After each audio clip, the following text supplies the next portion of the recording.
Si Helena Alfonso, matapos siyang malaman, pinagsamantalaan ng asawa niya si Eddie Imperial, ang kapatid ko!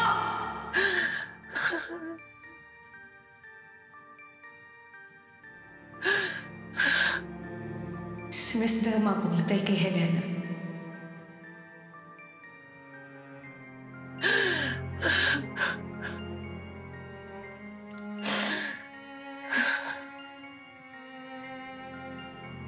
Wala ka talagang ginawa nung nalaman mo na may nangyari sa amin ni Helena?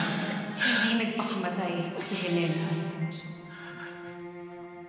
Pinatay siya ni Velma Imperial. Velma killed Helena.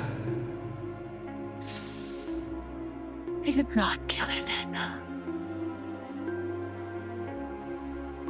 I did not kill Helena. Nakalimutan niyo na ba yung kahayupan na ginawa niyo kay Helena? Liar! Lahat ginawa ko para sa'yo, tapos ito lang igaganti mo sa akin? Miss Velma, maniwala po kayo sa akin. Nagsasabi po ako ng totoo. Nirape po ako ni Sir Eddie. Sinisiraan mo pa yung asawa ko? I know women like you. You'll do everything just to get ahead in life. Unfortunately, kami ni Eddie yung biktima mo. Miss Velma, malaki po yung utang na loob ko sa inyo. Hindi ko po kayo kayang saktan at hindi ako magsisinungaling. I'm sure ikaw ang una lumandi sa asawa ko. At ngayon nahuli ka? Gusto mo siyang siraan? Ako munang sisira sa'yo bago mo gawin yon. I made you who you are today. Ako rin ang tutulak sa'yo pababa. Please, please.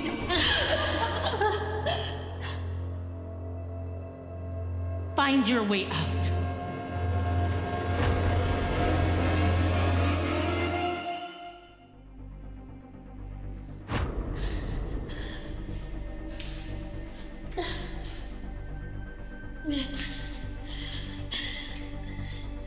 Paano po kung nagsasabi po ng totoo si Helena? How about this?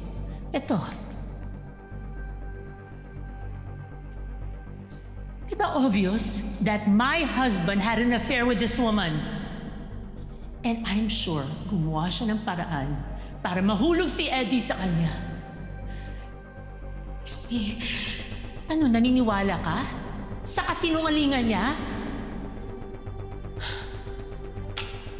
I'm the one being cheated on. Ang dalawang taong pinagkatiwalaan ko.